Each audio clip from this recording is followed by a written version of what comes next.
Բարև ձեզ, մենք ուղիղ եթերում ենք, մեզ կարող եք հետևել Հայլի ակումբի եւ Անժելա Թովմասյան YouTube-յան էջերով, իմ հյուրն է Երվանդ Բոզոյանը, բարև ձեզ պարոն Բոզոյան, շնորհակալ եմ հրավերն ընդունելու համար եւ այսպես, հիմա այսպես օրակարգ է բերել, հստակ կարող ենք ասել եկեղեցու թեման Նիկոլ Փաշինյանը, մենք շարունակում ենք առաջնորդվել, վստահ եմ կհամաձայնեք Նիկոլ Փաշինյանի օրակարգով Իրեն հաջողում է այս կամ այն կերպ ինչ-որ մի օրակարգ բերել եւ հիմնական բուն օրակարգից մեզ շեղել։ Սյունիքի թեմայից շեղել, գիտեք, որ թուրքական Ադրբեջանի կողմից ինչպիսի հայտարարություններ են տեղի ունենում, 300,000 ադրբեջանցիների մուտքը, որ մենք գրեթե ընդհանրապես դրա մասին չենք խոսում, մեզ օրինակ օրակարգ չենք ձևավորում, բա 150,000 արցախցիներ ուր պիտի գնան,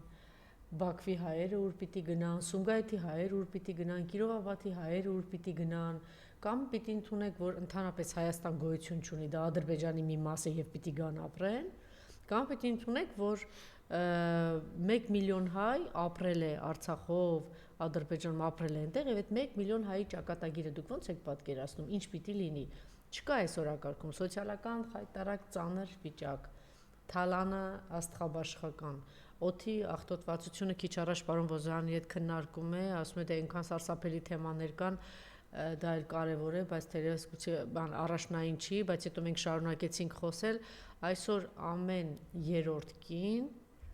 քաղցկեղով է տառապում, կրծքի քաղցկեղով եւ տարածած քաղցկեղը համատարած, ինչի մասին է խոսում, որ նորման 40-ն է մոտավորապես, ուրեմն եղել են օրեր, որ հասել է 280-ի, հիմա քիչ առաջ խնդրեցի, որ նայեն, ուրեմն 200 է, պատկերացնում եք, ինչ է տեղի ունենում Հայաստանում։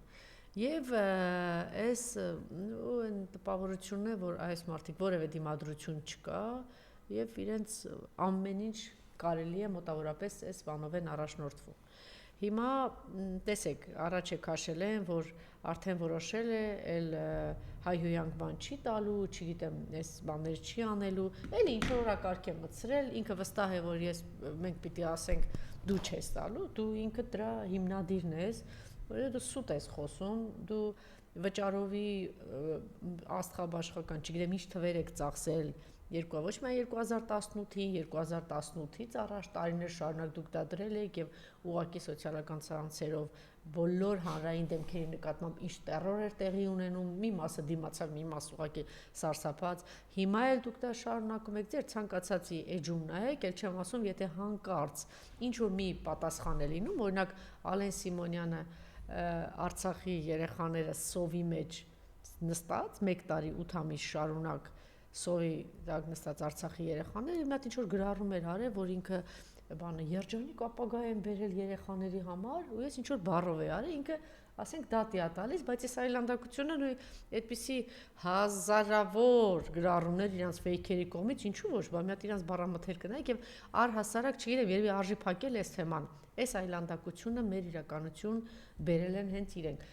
Մենք Օրինակ ես 20 քանի տարի եթերային մարդ եմ, չէ, այդ ինչի մեր խոսույթում չկար այդպիսի մի բան, բայց դուք ո՞նց եք պատկերացնում, որ դիմացը այդպիսի բառամթերքով այդ այլանդակություններ, հայհոյանքներ, վիրավորանքներ, բառից բուն իմաստով տերոր, բառից բուն իմաստով, ես չգիտեմ, հանրային դուք քանի կին գիտեք, այդ կամ տղամարդ, որ կարող էր այս ամեն ինչին դիմանալ Չէ, որտեվ իրենց նման չեն, մարդիկ ունեն նորմալ ընտանիքներ, ունեն հարաբերություններ եւ դուք պատկերացնում եք սրա միջով անցնել եւ դա բավարար չի, դատական process-ներ, դատական քաշքշուկներ, բառից բուն իմաստով տերոր է տեղ ունեցել, հիմա իր հերթական նեյնիմ, չգիտեմ ինչեր է։ Ես կուզենայի շատ իրա Նիկոլի օրակարգով բան չանենք շեղվենք եւ ամենակարևոր թեմաները թալան, ինչ է, որտեղ դուք դրան տիրապետում եք, սոցիալական ծանր վիճակ Ինչ նոր ծուղակի մեջ է գցել այս խեղճ ու կրակ թոշակառուներին, հիմա պետք է գնան իրանք պարտադիր սուպերմարկետինգներից առևտուր անեն, որպիսի հետո ինչ որ բալեր կուտակվի, որ իրանք գնան այն խեղճ ու կրակին 3000-ը վերցնեն։ Հետո հիմա մի հատ էլի աստղաբաշխական 200 քանի միլիոն պարտք է բերում, էլի պարտք կբերի։ Ընտրություններից առաջ մի հատ նոր ծուղակ, կարող է պայմանական պայմանավորի 5000 դրամ ավելացնի, չգիտեմ ինչ, դնի դա թոշակառու իր ընտանիքի բոլորի վրա, որ գնան իրան ձայն տան, հետո ինքը ասի դե հիմա սա է։ Այս խայտարակ թանկացումները ինչ է տեղի ունենում այս սոցիալական ծանր, սարսափելի վիճակը, հանցագործությունները, այսինքն այս մարդը մեզ շեղում է հանցագործությունների թիվը, իմիջիայլոց մենք նաև հասկացանք, որ ինչ անհեթեթություն էր, շատ անգամ ասում էին, պետք է կանայք ղեկավարեն, կանայք, չգիտեմ, ուժայիններում, տեսնում եք, ուր հասանք, երբ որ կանայք եկան իշխանության, չնայած գուցե եւ նորմալ ղեկավար կանայք կարող է լինել եւ կյանքը պատմությունն էլ դա է ցույց տվել, բայց մեր պատկերը համենայն դեպս իրենց թիմից պաշտոններ ստացած այդ կանայք, մենք տեսնում ենք, այդ կանանց մասին պետք չի խոսել, պետք է ոլորտ առ ոլորտ անցնել, թե տեսնել, թե ինչ ողբերգական վիճակի մեջ ենք, 21 մահ միայն այս տարի կալանավայրերում, նախորդ իշխանությունների ժամանակ ինչպիսի մեծ աղմուկ է եղել, եթե ասենք հանկարծ այդ տարի եղել է 2 մահ, կա հիշում եք, չէ՞, ինչ էր հացբերողի մյուսին, ուղղակի արևմուտքը իր ԶԼՄ-ներով, իր բաներով, հասարակական կազմակերպություններով իրական պատանդի մեջ է վերցնում մեր պետությունը, մեր իշխանություններն եւ կարողանում էր ճնշելով այդպես հասնել դրան։ Հիմա ես կուզենայի, որ մենք այս թեմաների մասին խոսենք, չշեղվենք այս հանցագործ ռեժիմի մասին, թե ինչ թալան է տեղի ունենում, սոցիալական ինչ ծանր վիճակի մեջ ենք, հետո նոր կանցնենք օրակարգային են մի քանի կարևոր հարցերի, որտեղ եկեղեցու հարցը իսկապես շատ կարևոր է, ռուս-ուկրաինական հարցերը, դա այսպես դա մենք անտարբեր չենք կարող այդ ամեն ինչին ասնել, որտեղ մենք անշուշտ այդ ամեն ինչի մաս ենք ասում, հետո կանցնենք նաև այս թեմաների։ Խնդրեմ։ Տեսեք, ես ասենց ձևակերպեմ ընդհանուր առմամբ որ ասում են օրակարգ, գլխավոր օրակարգը այսօր բոլորի համար, բոլորը պատրաստվում են գալիք տարվա հունիսի ընտրություններին, որտեղ այդ ընտրությունների ժամանակ է որոշվելու Հայաստանում իշխանության ճակատագիրը։ Եվ այդ իմաստով իշխանությունն է պատրաստվում, ընդդիմությունն է պատրաստվում, հասկանալի պատճառներով, քանի որ իշխանությունը ունի ավելի մեծ հնարավորություն փոքրիկ օրակարգեր ձևավորել, ինքը այդ օրակարգերը ձևավորում է եւ ընդդիմությունը ստիպված պետք է հակադարձի այդ օրակարգին, որտեղ ինչ տարբերակ չկա։ Բայց դուք նշեցիք սոցիալական վիճակի մասին, ես ուղղակի մի քանի թիվ ասեմ, որ մեր ժողովուրդը պատկերացնի։ Եվ թալանի մասին։ Տեսեք, ռուս-ուկրաինական պատերազմի արդյունքում Հայաստանի հնան մեծացավ 2 անգամ։ Այդ 2 անգամ մեծացավ զուտ այն բանի պատճառով, որ մենք Հայաստանը կարողացավ օգտվելով այդ ռուս-ուկրաինական պատերազմից միջնորդ դեր կատարել արևմուտքից դեպի Ռուսաստան այդ ապրանքների փոխանակման հետ կապված։ Այդ դերի մեջ մտան Թուրքիան, մտան Էմիրատները, մտան մի քանի միջինասիական երկրներ, Ադրբեջանը, Վրաստանը, բայց հաշվառելով այն հանգամանքը, որ Հայաստանը ԵԱՏՄ-ի անդամ է, Հայաստանը շատ ավելի մեծ հնարավորություններ ունեցավ եւ ինքը օգտագործեց դա։ Եվ հենց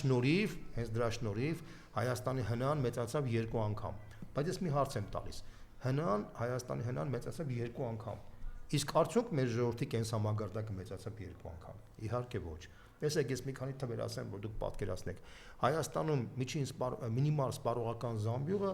82,000 դրամ է, 82,000 դրամ։ Մինիմալ աշխատավարձը 75,000 դրամ է։ Մինիմալ թոշակը 36,000 դրամ։ Իսկ մեկ շնչի վրա այդ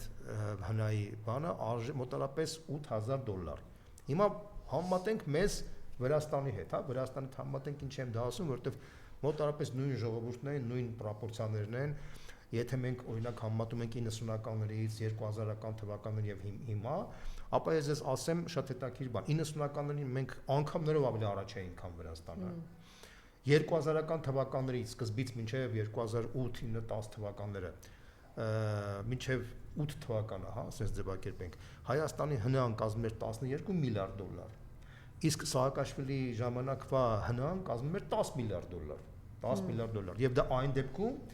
երբ որ Սաակաշվիլին ստացել էր արևմուտքից $4 միլիարդ օգնություն, որից 2 միլիարդը բարիզ բուն իմաստով գրանտի կարգ, այսինքն ջրի փող էր ստացել, իսկ այն մնացած 2 միլիարդը ստացել էր բարձրապես անտոկոս վարկեր, պատկերացնում եք, չէ՞։ Հայաստանը այդպիսի շանսեր չուներ, բայց Հայաստանը ինչ զարգացումներ ունեն, պատկերացրեք։ Հիմա իդեպ ասեմ, որ 3 Կոբախիձեն Վրաստանի վարչապետը շնորհավորեց իր ժողովրդին, որ իրենց հնան անցավ $100 միլիարդ լարի։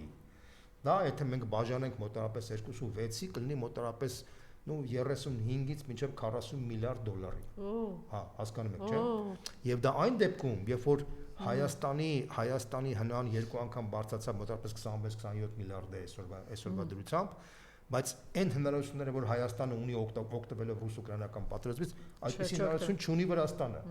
Հասկանում եք, չէ՞, ինչ նախնդիրը։ Հիմա համատենք Վրաստանի հետ։ Այսինքն այնտեղ բուն տնտեսությունն է զարգացել, ոչ թե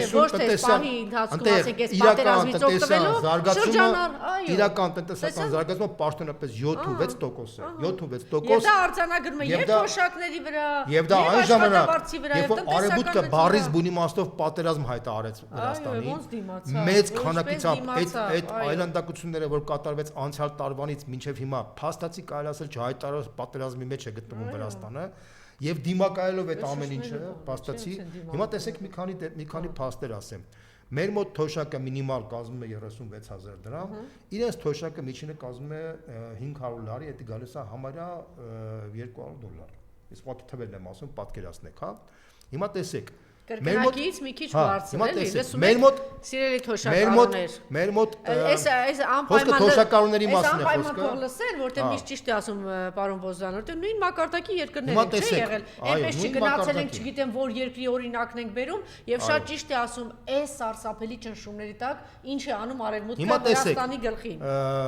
Առողջապահության ոլորտը վերցնենք։ Դեղերը միջինացված դեղերի գները Հայաստանում 2-ից 2.5 անգամ ավելի բարձր է, քան Վրաստանում։ Նույն դեղերն են, այսինքն Վրաստանը դեղ չի արտադրում շատ մեծ քանակությամբ, ինչպես նաև Հայաստանը։ Այն հիմնական ներմուծվող դեղերը, որ կան, այդ դեղերը որոշ դեղեր կան, որ 3-4 անգամ է բարձր, որոշ դեղեր կան, որ ասենք 1.5 անգամ, միջինը 2-ից 2 անգամ, 2.5 անգամ ավելի բարձր են դեղերի գները Հայաստանում, քան Վրաստանում։ Այստեղ բացի սուբյեկտիվ գործոնից, որտեղ Հայաստանի ինչու՞ է դա։ Այդպեսի դրվածք է, սա այդպեսի դրվածք է հաստատված Հայաստանի իշխանությունների խաղի կանոնների մեջ, որտեղ դեղագործական ընկերությունները Հայաստանում գերշահույթներ են ստանում, եւ փաստացի մեր թոշակառուների հաշվին այդ գերշահույթների շնորհիվ իրենք փաստացի ես միգուցե նաև այն դեղագործական ընկերությունների այդ որ այդպես գրվում է մամուլում խոսում են ասում են չգիտեմ ալենն է այս մեկն է դրանք են դերերով դրանք են կանգնած գլխին ես կոնկրետ փաստեր քանի որ չունեմ չեմ ուզում ասեմ բայց ենթադրում եմ որ դրա մեջ իրենք ունեն շահեր հիմա շարունակենք Հայաստանի կառավարությունը խոսում է այն մասին որ գալիք տարվանից պետք է բժշկական պարտադիր ապահովագրական համակարգ ներմուծի Անդորում այդ պարտադիր ապահովական համակարգի ներմուծման ժամանակ խոսվում է այն մասին, որ այդ բեռը դրվելու է Հայաստանի քաղաքացիների վրա, ասեմ ձեզ իմանաք, հարգելի ժողովուրդ։ Հիմա որպեսզի մենք տեսնենք, թե ինչ վիճակի մեջ է Վրաստանում սկսած 15 թվականից գործում է այնտեղ պարտադիր ապահովական առողջապահական համակարգ, բայց քաղաքացիների վրա զրոյական բեռ կա։ Խնդրում եմ չմոռանալ։ Չէ, դեղերի հետ կապված բաց չթողենք։ Ես ինքս եմ տեսել, որ շատ մարդիկ դեղը գնում են բերում են Ռուսաստանից։ Հիմա տեսեք։ Այսինքն մենակ Վրաստանի հետ համեմատած։ Հասկանալի է։ Հիմա տեսեք, ես թվերը ասեմ, որ դուք պատկերացնեք։ Ասում են Եգիպտոսի, Վրաստանի ցանկացած քաղաքացի, արդեն անցյալ տարվանից ցանկացած քաղաքացի ամեն տարի ստանում է պարտադիր $9200 արժեությամբ այդքան բանով գումար իր բժշկական կարիքները ապահովելու ամեն տարի այսինքն եթե չէ ինքը ոչ թե գնում ստանում է փող ստանում է իր հաշվին դրվում է $9200 գումար այդքան լարի ինքը չի կարող այդ փողը ստանալ եթե մարդը ունի բժշկական կարիքներ այդտեղից ինքը օգտվում այսինքն եթե ընտանիքը կազմված է 4 հոգուց 4 հոգին ամենը $9200 Բայց որտեղից իսկ պատկասեք ինչ կազմակերպված $9200 ամեն մի ընտանիքի անդամ ունի այդ հնարավորությունը ավելին կարամ ասեմ եթե Վրաստանի քաղաքացին ինչ հանգամանքներով ասենք ծագումով հայ քաղաքացին կամ ծագումով ադրբեջանցի քաղաքացին հա ինքը օրինակ հայը գալիս է Հայաստան օպերացիան Հայաստանում է իրականացվում Այդ օպերացիայի թուղթը ինքը ստանում է, դրա 40%-ը փակվում է այդ իր ֆոնդից։ 40%-ը։ Եվ դա ամեն տարի։ Իհարկե, ինքը եթե օրինակ ասենք, եթե մարդը $9000-ից օգտվում է $8000-1200 մնում է,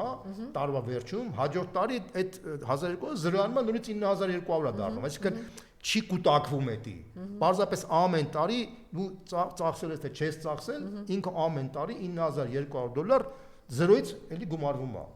Սա կոչվում է սոցիալական պետություն, հարգելի ժողովուրդ։ Սա է իրականություն սոցիալական պետությունը։ Եվ հերոմի գնացեք, հեսա Ֆրանսիա, Իտալիա չի, սա Եվ այս մարդիկ, որ խոսում են, Պարոն Բոզյան, այսինքն եթե տանը 4 մարդ կա, մոտավորապես $40,000 Մոտալա մի քիչ պակաս, ասենք 30 քանիա 6-ա ինչա 36,000 դուք պատկերացնում եք սիրելի հայրենակիցներ Վրաստանում եթե դու Վրաստանի քաղաքացի ես Սա Ֆրանսիա չի, Իսպանիա չի, բան չի, դա Վրաստանն ամեն տարի դու ունենում ես $36,000 դու բոլոր քո առողջապահական հարցերը ավելի սոցիալական երկիր Այո Սա որ ասա Ռիո դե Ժանեյրոն չի սիրելի հայրենակիցներ սա մեր հարևան Վրաստանում է որ մեծ խոսում ասա մենք երկիրը չգիտեմ ինչ ենք անում սոցիալապես քիչ առաջ էինք քննարկում պարոն Բոզյանի Եվ դա այն պարագայում մի ընտանիքում մի հիվանդ է լինում, այդ ընտանիքը վերջ։ Եվ դա այն պարագայում, որ ընդհանուր առմամբ են մնացած գները մոտավորապես 10% ավելի ցածր են։ Տրանսպորտի գինը 2 անգամ ավելի ցածր է, տրանսպորտի գինը 2 անգամ ցածր քան մեր մոտ։ Բարիս բուրի իմաստով, այսինքն ինչ եմ ուզում ասեմ, մենք Կարանք շատ հեռու չգնանք, հետևենք Ֆրանսիային կամ Գերմանիային կամ Ռուսաստանին կամ Ամերիկային։ Հարևան Վրաստանը մեզանից արդեն որակապես ավելի առաջ է զարգացել եւ ընդ որում այդ Վրաստանին փորձում է պատժել այն նույն արևմուտքը, որը ցինիկաբար մեղադրում է Վրաստանի իշխանություններին ավտորիտարիզմի մեջ, կոռուպցիայի մեջ, ընդ որում կոռուպցիայի գործակցով արդեն որի-որ տարին է նույնիսկ Transparency International-ի, որը արևմտյան կառույցը իր գնահատականներով տարեց տարի ստաբիլ Վրաստանում կոռուպցիայի գործակիցը 20%-ով ավելի ցածր է քան Հայաստանում։ Այսինքն Հայաստանի այսպես կոչված դեմոկրատական իշխանության կոռուպցիայի գործակիցը ավելի 20% ավելի բարձր է, քան այսպես կոչված ավտորիտար Վրաստանի իշխանության գործակիցը։ Սա իրականությունն է։ Եւ ավելին կարամ ասեմ, նույն Transparency International-ի գնահատականներով Հայաստանում համակարգված կոռուպցիան, այսինքն կոռուպցիան, որը ներքևից ինչպես նախկինում համակարգված բնութագրել, հիմա էլ նույն ձևի համակարգված բնութագրում, այսինքն նախկինի եւ ներկայի միջև կարելի ասել, որ ֆունդամենտալ տարբերություն չկա։ Պարզապես ներկան ավելի խելոք է դա անում, որպեսզի շատ չերևա։ Խելոքանում է հետևալով 90% որպեսզի շատ տեսանելի չլինի հասարակ մարդու համար։ Այդ իմաստով է խելոք, ճակերտների մեջ խելոք է անում, էլի։ Հա, բայց ավելի բաց ասենք, պարոն Բոզյան, տեսեք, նույն արևմուտքը, ինչպես նշեց պարոն Բոզյանը, Վրաստանի երկրին ավտորիտար, չգիտեմ ինչ, խախտումներ, թալան, ինչ է ասում, փաստ։ Այդ ժողովրդի թոշակառուն ստանումը մեր ինչի համար եմ ես անընդհատ խնդրում որ այս կենտրոնանա Վրաստանի վրա որտեղ մենք նույն մակարդակի երկրներ ենք ոչ չասեք գնացիք Ռիո դե Ժանեյրո կամ Փարիզի եսի ինչի օրինակներն եք բերում նույն մակարդակի վրա գտնող այն երկրում որտեղ մեր համեմատ թոշակը կրկնակի է առողջապահական տեսեք པարզ օրինակ բերեցինք ասենք եթե 5 շունչ է 4 շունչ է 36-ից $40,000 ուղակի պետությունը տալիս է ասում է մի հատ մատա ցավա դու իմացի կողքդ կանգնած է մեր չեմ ասում այն լուրջ հիվանդության խնդիրները ամեն ինչը մեզ բժշկական ծառայությունները այնտեղ մոտավորապես 2 անգամ մոտավորապես էլի նույն մինչև 2 անգամ ավելի էժանական Հայաստանում։ Դրա համար ամենաբարդ վիրահատությունները, բայց այս ամենով հանդերձ այս իշխանությանը փայփայում է, դե որտեվ պետք է Թուրքիա դառնա, չէ՞, տան ծախեն թուրքերին, բայց Վրաստանն ասում է ես պետություն եմ ուզում։ Դրա համար Վրաստանին հարվածում ասում է լսի թող ինձ, թող ես ապրեմ, ես ուզում եմ։ Ինչի որտեվ պարզ մի հատ բան ասեմ, ինչի որտեվ Վրաստանը հրաժարվեց մանրադրամ դառնալ Արևմուտքի եւ Ռուսաստանի միջև, իսկ Հայաստանը ու բանը հոժարական մակարդակի պատրաստման նույն մանրադրամի դերը կատարել։ Բանը Վրաստանը գնաց ռազմավարական դաշինք կնքեց Չինաստանի հետ եւ Չինաստանը պարտավորվել է մինչեւ $20 միլիարդ ներդրումներ իրականացնել Վրաստանում։ Ես ասեմ ձեզ Վրաստանին, որպեսզի դուք պատկերացնեք մենակ շինարարության վրա որպեսի հասկանաք թե ինչի մասն է խոսքը շատերը կարող է մեկնած լինեն ասենք Վրաստանով դեպի Սևծով հա հիմնականում աջերը հանգստացող մարդիկ որոնք մեքենաներով են գնում ապա կտեսնեք որ ընդամենը 1-2 մաքսիմում 3 տարվա ընթացքում sense ձևակերպենք հա արագացված տեմպերով Վրաստանը մինչև 56-57 կիլոմետր թունելներ սարքեց երկկողմանի 56-57 կիլոմետր, այսինքն մոտարապես sense ասեմ 60 քանի մեկ այս կողմից եւ այն կողմից թունելներ սարքեց։ Դե մի հատ ռետորիկ հարց տվեք, քանի թունել է սարքել Նիկոլը։ Քանի թունել է սարքված Հայաստանում։ Միակ թունելը որ դուրս սարքվել է դա եղել է Քոչարյանի ժամանակ Դիլիջանի թունելը։ Բայց որ հիմա համատում ենք այդ թունելը Վրաստանի թունելների որակի հետ սարուզոր տարբերություն կա։ Դե նա 10 որթիվներ է 20 տարի անցել է։ Հիմա այդպես նայեք, բայց ես ինչ եմ ուզում ասեմ, Վրաստանի տեմպերը ամեն մի Վրաստանի քաղաք, փոքրիկ քաղաք, որ տեսնում ես, ամեն տարեց տարի այնտեղ այնց զարգացում ա գնում, ասենք նույն Բաթումի կամ Քոբուլեցի կամ քաղաքների հյուրանոցների տարբերությունը որ տեսնում ես, ուղղակի շշմել կարելի է։ Ասեմ ձեզ, որ մինչև COVID-ը Վրաստանում 2019 թվականին արձանագրվել էր թիվը ուշադիր 12 միլիոն զբոսաշրջիկ, 12 միլիոն։ Եվ դա այն դեպքում, երբ որ մեր մոտ մոտավորապես 2 միլիոնի կարգի էր արձանագրված, 2 միլիոնի եւ 12 միլիոնի։ Իհարկե այնտեղ կա ծով, իհարկե այնտեղ կա հասկանալի պատճառ, բայց միայն ծովի խնդիրը չէր։ Այսինքն այնտեղ այդ երկիրը պետությունը ունի որոշակի զարգացման հայեցակարգ, պատկերացումներ։ Պարոն Խոսյան, ծովը նա դուք տեսեք ինչ տեմպով են լցվում աշնան եւ հատկապես ամանորին Վրաստան։ Ծով են գնում աման։ Բարձր չէ, ծով չեն գնում։ Բա մի հատ մտածեք, ինչա մեծագլուխ, մեծաբերան խոսում են մենք, երկիրը, դուք, ձեր թալանը, արտաքին պատկերը։ Իրանք իրանք պատկերացումներով փորձում են Դուբայի հետ համատվել։ Ասում են մենք պետք է Բաթումը փորձենք, իրանք դա երազանք է իհարկե, բայց այդ երազանքի մեջ եթե իրանք երազանքի 10%-ն էլ հասնում են, դա արդեն մեծ հաջողություն է։ Իրանք ասում են մենք պետք է մեր ծառայությունները տուրիստական պետք է այն մակարդակին լինի, որ Անտալիայի հետ փորձենք համատել, բանը Դուբայի հետ, Եգիպտոսի հետ։ Իրանք խնդիր են դրել հասնելու այդ նպատակին եւ իհարկե կարող է համատել չի այս պայդրությամբ, բայց իրանք այդ նպատակին հասնելու եթե նույնիսկ 10-20%-ով խնդիրը լուծում են, իրանք արդեն հաջողություն են արձանագրել։ Իրանց տնտեսական զարգացումը ներառական բնույթ ունի։ Տեսեք, ես մի ձևակերպում տամ, որ դուք պատկերացնեք։ Մեր տնտեսական աճի բաղադրիչները, որ դուք բացեք, հիմա տեսեք, Հայաստանի բանկային համակարգը ընդհանուր մոտ 20 քանի բանկ կա, չէ, իրար հետ միասին վերցրած, ուրեմն շատ հետաքրքիր բան ասեմ, մինչև 18 թվականը համախառն, եթե այդ բանկերի հետ բանը շահույթը լիներ, ասենք 60-70 միլիոն դոլար, կասեին դա հսկայական թիվ է իրանց 60-70 միլիոն դոլար պատկերացնեք, չէ, կասեին ես ինչ գեր շահույթներ են ստանում բանկիրները, հիշեք նախկինի ժամանակ ոնց էին մեղադրում բանկերին, որ բանկերը կթում են ժողովրդին, բանկերը կեղեքում են մարդկանց, հիշում եք այդ պատմությունը։ Հիմա թվերին ասեմ, 2020 թվական պաշտոնապես համախառն բանկերի ընդհանուր շահույթը կազմեց 20 թվականին 100 միլիոն դոլար, 21 թվականին կազմեց մոտավորապես 230-240 միլիոն դոլար։ Միայն շահույթը 240 2023 թվականին կազմեց մոտավորապես 400 միլիոն դոլար։ 2024 թվականին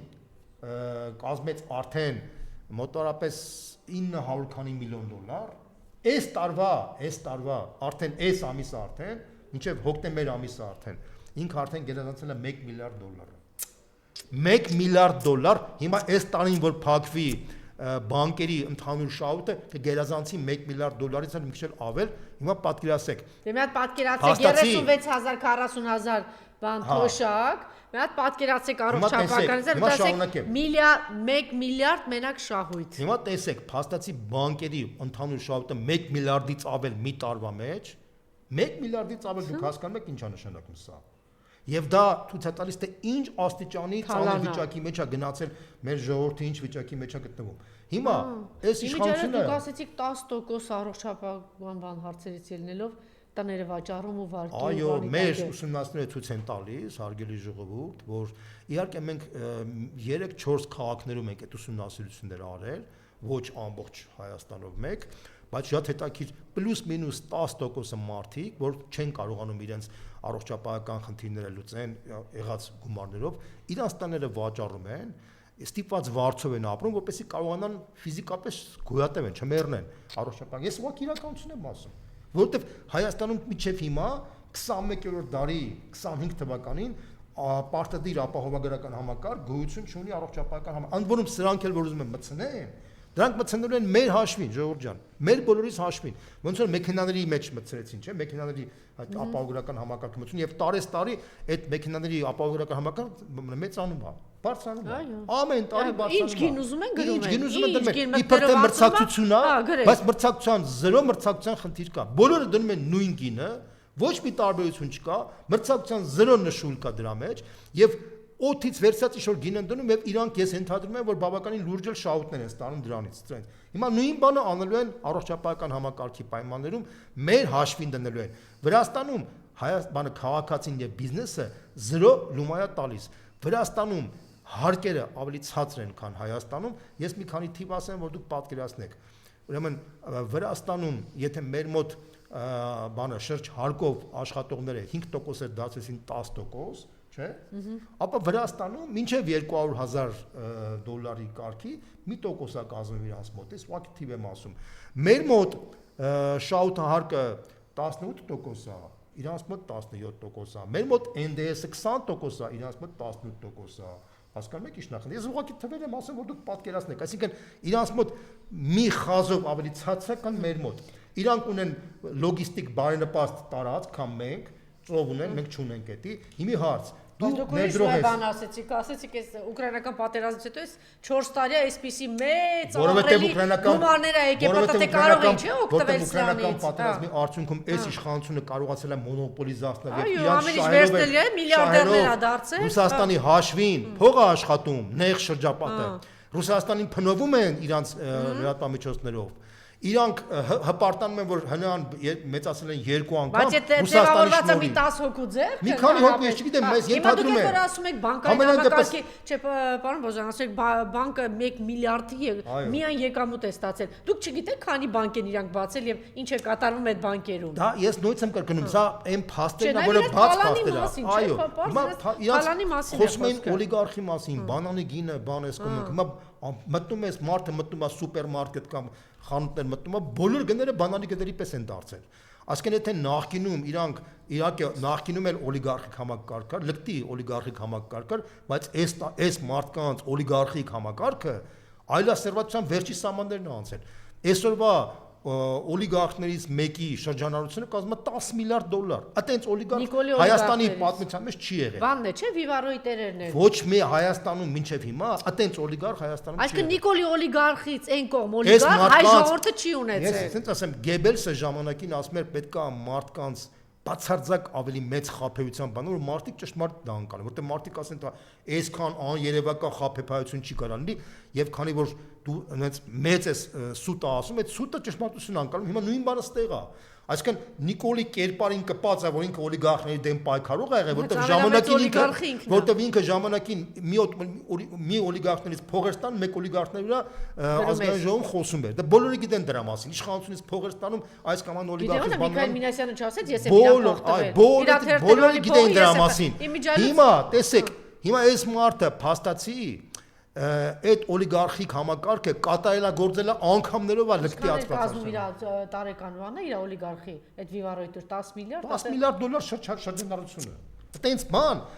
Հայաստանի պատմության մեջ տենց օլիգարխ չէր կարող լինել։ Այս Սամվել Ալեքսանյան, Գագիկ Ծառուկյան իրանց մոտ այդ գործարանները իրանց մոտ բան են, էլի խեղճ մարդիկ են։ Որովհետև մարդկանց մտքով չէր կարող անցնել, որ շահումը խաղերի մեջ Հայաստանի հնան կարող է այդ աստիճանի լինել։ Այսինքն մարդկանց մտածողության, մարդկանց մտահորիզոնի մեջ այդ երևակայության այլասերում չկար։ Մարդիկ ուզում էին փող աշխատեին, մարդիկ էլ անարդար էին փող աշխատում, բայց մարդիկ մտածում էին, որ այնօրը փող պետք է աշխատեն, մի քիչ խիղճ ունենալ, բայց գոնե ինչ-որ ռեալ էկոնոմիկայի մեջ։ Այս մարդկանց համար Հայաստանը տարածք է։ Այս մարդիկ խոսում էին սուվերենության մասին, անկախության մասին, այս մարդիկ Հայաստանը դարձել են տարածք, մանրադրամ, միջանցք, որտեղ ով ասես այդտեղ սենց ասեմ, բաց երկնքի առաջ տարածքա, որտեղ վխտում են արտասահմանյան բոլոր գործակալները եւ բաց մակարդակով, այսինքն ես ուղղակի սենց ասեմ, սենց ողբերգական վիճակ ոնց որ Հայաստանն է այսօր, չի եղել եւ հնարավոր չէր պատկերացնել։ Սա մեր ժողովրդի մեծագույն ողբերգությունն ու եւ միաժամանակ խայտարակությունն է։ Աննան գրառում արել, նորա չի արել Մարիամ այս գրառումը։ Գրառում արել, գրել է ցանկացած բիզնես, որի անունը կկապվի իմ անվան հետ, բոյկոտեք Աննա Հակոբյան։ Հիմա տեսեք, Աննա Հակոբյանի մասին շատ չէ խոսում, այլևի Աննան է կլսի, որովհետև ասում են նրանց ում որ ձերբակալում են, ով ինչքան պիտի նստի, չնստի, բոլոր հրահանգները ասում են տալիս է Աննան։ Խնդիր ունի, օրինակ Ալենի եղբոր կնոջը որ նստացրեցին, չէ, էլի պայմանավորացել, ինչ որ բան է խոսել, իրեն դուր չեկի, ասել տարեք կալանավորի կամ չգիտեմ ես ինչ, ինքը միած սենց վախենալու համակարգ է ստեղծել, ինքը այդ դեմքն է։ Եվ ինքը բան արել, այդպեսի կանայք եղել են, Մաո Ցեդունի կինն էլ այդպեսին եղել Ռումինիայի նախագահի կինն էլ, բայց շատ ծանր ճակատագրեր էլի իրանք արժանացել կան, այդպեսի բան ակտիվ կանայք կան։ Հիմա բանը ասում է բոյկոտեք, մամուլում բազմիցս գրվել է, որ 888 սուպերմարկետինգների ցանցը իրենն է, ինչ որ մեկն է անում, բայց իրականում Կրիշան, այսինքն իր հովանուտակ է մամուլում, ինչպես դուք եք ասում։ Եվ ինչ են անում, գնում են այս ինչ տեղ ասում են, այսքան գին ենք տալիս, սա տալիս եք, չէ, միանգամից բան անում, հարկային տերորայլում, չգիտեմ ինչ արում։ Հիմա օրինակ Աննա, մենք կարող ենք ասել, բոլորը, քանի որ քո անվան հետ է կապված, սիրելի հայրենակիցներ, բոյկոտեք 888 սուպերմարկետինգների ցանց, մի օգտվեք, բոյկոտեք, մի արեք։ Կարող ենք այդպես ասել։ Ես sense ձևակերպեմ։ Ես չեմ կարող հիմա պնդել, ես շարունակություններ, ես մի բան կարող եմ ասեմ, տեսեք, բայց մի հատ հետաքրքիր բան ասեմ ձեզ, տեսեք, եթե դուք հիշում եք,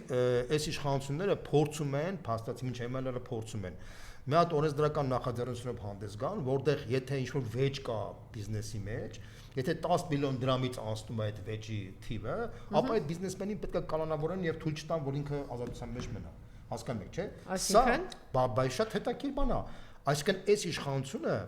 ինքը փորձում է վախի մտնոլորտ սերմանել բիզնեսի մեջ, որպեսզի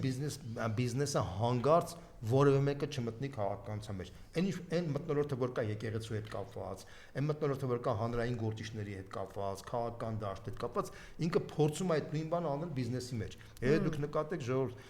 փաստացի այս մարդը բիզնեսի դաշտը փաստացի այնց վախի մտնոլորտի մեջ համացրել,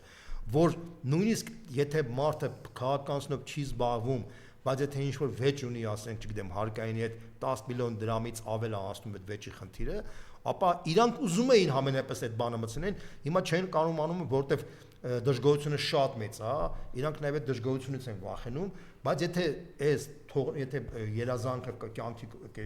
եթե Նիկոլ Փաշինյանի երազանքը կյանքի կոչվել, ապա ինքը կուզենար, որ այդպիսի համակարգ այս մարդը իրականում խորը գավառական անձնավորություն է, իր տեսակով ինքը Ստալինից կամ Բերիայից կամ ոնց ասեմ ոչինչով չի տարբերվում, իր մտածողությամբ։ Ինքը ոչ մի առաջադեմ, լիբերալ արժեքներից հեռու անձնավորություն է, իրան պարզապես արեմտյան այդ սրիկաները, որոնք անունը դրել են լիբերալ արժեքներ, Մակրոնները, Մերցերը, Ստարմերները, այդ սրիկաները, որոնք փաստացի ուկրաինական ժողովրդին զոհաբերեցին եւ ոչնչացնում են ժողովրդին։ Հիմա նույն բանը անում են նաեւ մեր հետ։ Պարզապես այս մարդը իրանց մարդն է եւ ըստ էության ինքը հնու հլզանտ կատարում է իրանց ծրագրերը, դա համար իրան փաթեթարել են որպես դեմոկրատ։ Ինքը ոչ մի կապ չունի դեմոկրատական արժեքների հետ, լիբերալ արժեքների հետ։ Սա խորը գավառական ազնվությունն է։ Ինքը ինչ է անում լրատվամիջոցների հետ։ Ուրեմն 10 գովազդ 2 օրվա մեջ մեզ կոնկրետ հայլուց անհայտացավ։ Ինչու՞։ Կոնկրետ հանձնարարել է, պարզա չէ, որ առանց սրա ոչ մի բան չի լինի։ Կոնկրետ հանձնարարել է, որ չէ, որ դուք ասում եք գործարարները խնդիր ունեն, պարզա չէ, հասկանում են։ Եթե իրենց ասած է, հիմա մի կողմից սա է անում, մի կողմից իրա մեծագլուխը ասում է, մենք պետք է ճշտենք ձեր ֆինանսական, դեղից մի հատ այդպես է ճնշում։ Մի հատ էլ ասում է սա կանեմ, հետո էլ ասում է, մեր ժամանակ խոսքի ազատությունը, չգիտեմ, եսի ինչը, մի հատ էլ եկեք մի հատ այդ ֆինանսական աղբյուրները եւ ով է ասում, Նիկոլ Փաշինյանը, որ ինքը Միքայել Մինասյանը այդ մեկը խոստովանեց, բայց դուք Հայաստանում կգտնեք մի պաշտոնյա, մի օլիգարխ, որ առանձնազրույցներում չասի, որ ես անվերջ Նիկոլին փող եմ տվել։ Կար այդպիսի մեկը։ Այնքան տերոր կաներ, այնքան շանտաժ կաներ, այնքան կգրեր, որ միջև փող կփոկեր։ Բայց տեսեք ինքը չի հանդուրժում, որ մի հատ խոսքի ազատություն լինի, մի լրատվամիջոց գովազներ ունենա, կարողանա շնչել, չէ, չի հանդուրժում։ Խեղտեմ բոլորիդ ասմակը ոչնչացնեմ, որտեղ ամբողջ Եվրոպան իր այլանդակ արժեքներով իր կողքն է։ Այլանդակված Եվրոպան։ Մենք երբեմն որ խոսում ենք, ասում են, հա, բա դու եվրոպական կրթությունը գնահատում ես, իհարկե գնահատում եմ, եվրոպական իհարկե գնահատում եմ։ Ես ասում եմ այսօր բանը պատանդի կարգավիճակում գտնվող եվրոպական արժեքների մասին։ Շատ կարևոր բան է ուզում ասել, տեսեք, այն Եվրոպան եւ այն Միացյալ Նահանգները, որ այսօր կայացել են, այդ Եվրոպան ու Միացյալ Նահանգները կայացել են այն արևմտյան արժեքների հիման վրա, որոնք մենք միշտ ողջունել ենք եւ մինչեւ հիմա էլ ողջունում ենք, որտեվ այսօրվա Միացյալ Նահանգներն ու այսօրվա Եվրոպան ոչ մի կապ չունեն այն արժեքների հետ, որի հիմքի վրա դրված է կառուցվել է այսօրվա արևմուտքը։ Սա Եվրոպայի այլասերվածության բանը այդ արևմտյան արժեքների գեդոնիստական այլասերված մասն է արդեն։ Եվ զարմանալի չի, որ արդեն նույն արևմուտքում գնում է ֆունդամենտալ արժեքների, այսպես ասած, բախում եւ փոփոխության խնդիր դրած, որպեսզի մարդիկ հասկանում են, որ այն եվրոպական արժեքները, որ հիմա իշխում են Միացյալ Նահանգներում եւ հատկապես այսօր Եվրոպայում, այդ արժեքներով արդեն այդ մենք անցել ենք ճգնաժամի։ Ինչու է տենց ստացվել։ Տեսեք, ես շատ պարզ ձևակերպում։ Այն գլոբալիստական համակարգը, որ ստեղծվեց, չէ՞, հատկապես խորհրդային միության փլուզումից հետո, չէ՞, որ եղավ, չէ՞, այդ գլոբալիզմի արդյունքում ինչ ստացվեց։ Դրանից օգտվեց հիմնականում Չինաստանը եւ Հնդկաստանն առաջ գալիս եւ հարավային Ասիայի երկրները, ինչի, որովհետեւ այդ համաշխարհային կապիտալիզմի աշխատանքի բաժանման մեջ չինացիները մոտավորապես 2 անգամ ավելի շատ են աշխատում եւ մոտավորապես 2 անգամ ավելի քիչ են հանգստանում, քան եվրոպացիներն ու ամերիկացիները։ Այսինքն չինացիները, հնդիկները, հարավ-արևելյան Ասիայի ժողովուրդները ավելի շատ են աշխատում եւ կամաց իրանց արտադրանքը համաշխարհային շուկայում ավելի շատ է, ավելի մրցունակ է դառնում։ Եւ իրանք հիմա արդեն ամբողջ Եվրոպան ապրում է պարտքով։ Տեսեք, Ֆրանսիայի պարտքը անցնում է իր հնայից մոտավորապես 120% է կազմում։ Իսպանիայում 116% է կազմում։ Միացյալ Նահանգներում 120% է կազմում։ Այսինքն եվրոպական երկրները պարտքով են ապրում եւ այդ պարտքը երկրաչափական պրոգրեսիվ է մեծանում։ Եվ այս ոնց որ խորհրդային միությունը փլուզվեց ինչի, որտեղ կոմունիզմը փլուզվեց, կոմունիստական գաղափարներ, կոմունիստական տնտեսական քաղաքական համակարգը մրցունակ չդարձավ, որտեղ ինքը մարդկային էություն չուներ իր մեջ, ինքը արգելում էր մասնավոր սեփականությունը, մասնավոր ձեռնարկությունը, ազատությունները, բան, դրա պատճառով ինքը կամաց քայքայվեց, հետո վերջում քանդվեց։ Հիմա նույնը կատարվում է համաշխարհային գլոբալիստական այդ լիբերալ համակարգի հետ։ Իրանք ստե ամբողջ աշխարհում տիրեցին, իրանց խաղի կանոններով Չինաստանը, Հնդկաստանը ոտի են դուրս գալիս, ոտի են կանգնում եւ կամաց իրանք արդեն հետ են զարգանում, դոլարն է այժանանում, եվրոն այժանանում, իրանք սկսում են արդեն պարտքով ապրել եւ այդ պարտքով բոլորը հասկանում են, որ իրանց համակարգը գնում է դեպի անկման, հասկանում եք, եւ քանի որ իրանք ուզում են իրանց էկոնոմիկաները զարգացնեն, ստիպած միգրանտներ են բերում իրանց բան ամեն ինչ անում են ու միգրանտներ բերեն, բայց այդ միգրանտները գալիս են չեն ինտեգրվում իրանց երկրների հետ։ Եվ արդյունքում ստացվում է, որ ֆրանսիական հասարակության 10% արդեն մահմեդականներ են, Գերմանիայի հասարակության 7% արդեն թուրքեր են։ Նույնը կարելի ասել Բրիտանիայի մասին, Իսպանիայի մասին, Իտալիայի մասին եւ առաջագալիս հետեւյալը, որ այն մոդելը, որը հիմա կա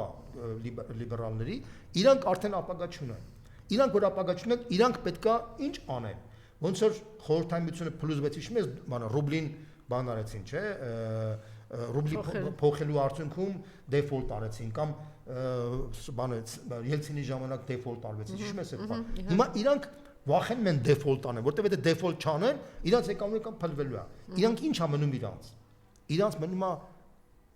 հրահարել մեծ համաշխարհային պատերազմ, որի պատերազմի արդյունքում իրանց ձախողումները կարելի է արդեն ջրել։ Դե արդեն հայտարարել, իրենք արդեն հայտարարում են, որ 2030 թվականին լինելու է Եվրոպա եւ Ռուսաստան այս պատերազմն է լինելու ՆԱՏՕ-ի։ Ռուս-ուկրաինական պատերազմի գլխավոր մեղավորները իրանք են։ Իրանք են հրահարել։ Եվրոպայի այսօրվա իշխանությունը եւ Բայդենի վարչակազմը Միացյալ Նահանգներում։ Բայդենի վարչակազմը եւ այսօրվա եվրոպական էլիտաները, ես ասում եմ, դրանք գլոբալ պատերազմի կուսակցության ներկայացուցիչներ են։ Դրանք երրորդ համաշխարհային պատերազմի հրահարողներ են, որպեսզի իրանք ինչ են դա հրահարողներ, որովհետեւ եթե պատերազմ չլինի, իրանք ճգնաժամի մեջ են մնացել, ճգնաժամի մեջ իրանք վարկաբեկվելու են եւ իրանց մեծ հաշվով ժողովուրդները վռնդելու են այդ քաղաքական թատերաբեմից։ Եվ արդյունքում ինչ են անում։ Իրանք հրարեցին այս պատերազմի արդյունքում օգնություն տվեցին Ուկրաինային, բայց քանի որ իրանց կերպարը, իրանք նաեւ թալանչիներ են նաեւ։ Իրանք տեսակով են թալանչի։ Իրանք ոնց որ մենք ասում ենք, իհարկե, հիմա մենք ասում ենք Նիկոլ Փաշինյանի կերպարը, չէ՞։ Դե Մակրոնն էլ Ֆրանսիայի Նիկոլ Փաշինյանն է։ Մերսն էլ Գերմանիայի Նիկոլ Փաշինյան, Ստարմերն էլ Մեծ Բրիտանիայի Նիկոլ Փաշինյան, իրանք ոչ մի բանով չեն տարբերում իրարից։ Կարող է ինչ-որ խաղի կանոններ կան որոշակի, բայց Մակրոնի եւ Նիկոլի միջեւ քիմիական ընդհանուր, իրանք նույնն են, իրանք տեսակով է նույնը։ Տեսեք, ես մի բան ասեմ ձեզ, Պուտինը եւ Տրամպը ամեն ինչ անում են, որ կանգնացնեն այդ պատերազմը։ Ինչի են ուզում, որտեղ բոլորն էլ հասկանում են, որ եթե ռուս-ուկրաինական պատերազմը խորանա,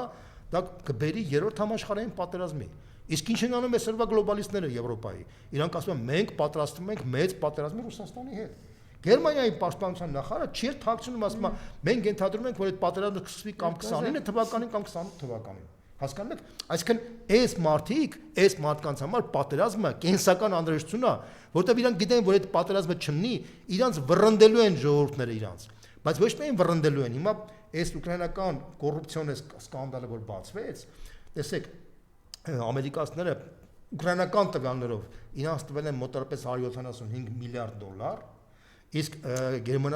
եվրոպացիները տվել են ավելի քան 200 միլիարդ եվրո, այսինքն եթե իրար հետ գումարում ես մոտավորապես 400 միլիարդ դոլարի օգնություն ստացել է։ Չնայած Տրամպը ասում է մենք մենակ ամերիկան տվել է 300-350 միլիարդ դոլար, ես չեմ ուզում, ես բերում եմ ուկրաինացիների փաստն եմ ասում, չէ՞։ Հիմա տեսեք, հիմա այս կոռուպցիոն սկանդալից բացվեց, որ փաստացի Զելենսկին եւ իր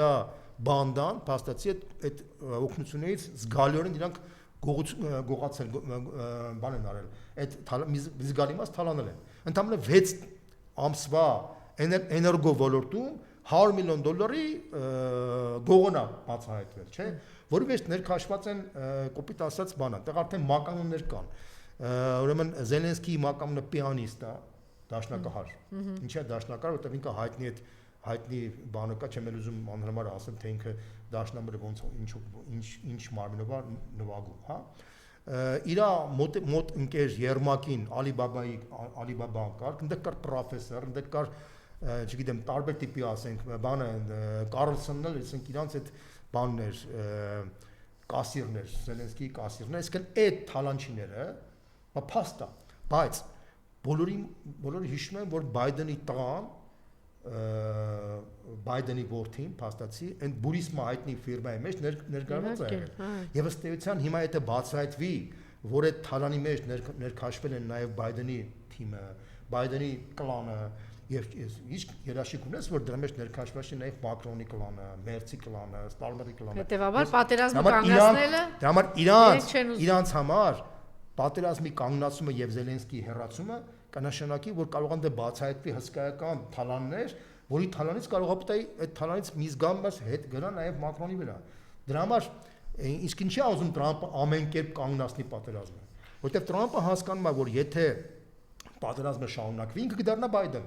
Ինք ասպես չեմ ուզում Բայդեն դառնա, որտեղ ես չեմ սկսել պատերազմը։ Եվ հակառակը, եթե ես կանգնացնեմ պատերազմը եւ բացահայտեմ այդ կոռուպցիոն սխեմաները, ես ցույց կտամ ամերիկյան ժողովրդին,